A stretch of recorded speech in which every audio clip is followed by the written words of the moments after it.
Perhaps if you Google it, one of the things that might come up is something called A Miracle on Ice.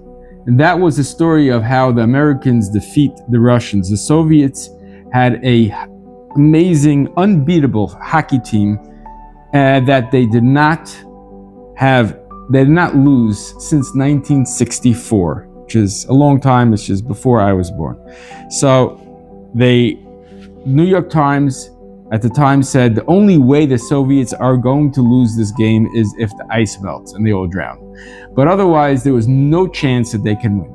But a miracle happened, and the U.S. team won that 1980 Lake Placid Olympic game against the Russians, and it was 4-3, and they won. Unbelievable miracle that happened. But that wasn't the end of the story. In order for them to win the gold, they needed also to win the Finland team. The Finland team, however, was good team, good players, but not unbeatable like the Soviets was. But that everybody expected them to win, and they indeed won that game, taking the gold. That's the miracle of the hockey team and the Lake Placid Olympics.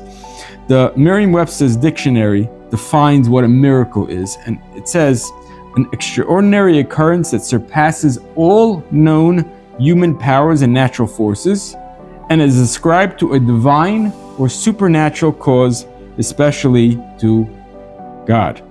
That is what a miracle is, defined by the Webster Dictionary. However, the Ramban says that's not what a miracle is. The miracle, according to Ramban, is everything that we have, everything that Hashem does.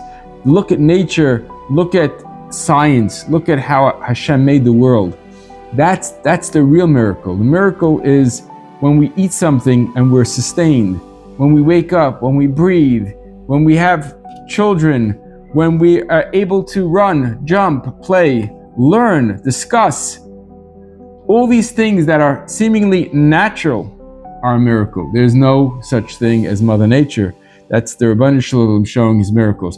And one of the lessons of Hanukkah is, in Hanukkah, we saw two kinds of miracles. We saw the miracle of the wars, and then we saw the miracle of the oil. The oil lasted supernaturally for 8 days. Why was that necessary? The Yidden won everything. We got back to Beis Hamikdash. It was necessary because to show us that just like the nace, everybody was an uncontested miracle. The nace of the oil was a miracle. So too was the nace of the wars. It wasn't just by chance. It didn't just happen that we won 13 Maccabees. We beat up the Greek army. It just didn't happen. And the lesson that Ramban says is for us to take in is to look at the candles and think about our lives and what miracles that we are zeicha to have on a daily, hourly, minute basis. And those miracles are all coming from Hashem. Hashem is doing miracles. And if we contemplate this and we thank HaKadosh Baruch Hu for these miracles, we're going to be zeicha to have many, many more miracles in our lives and in Klal Yisrael. Thanks for listening.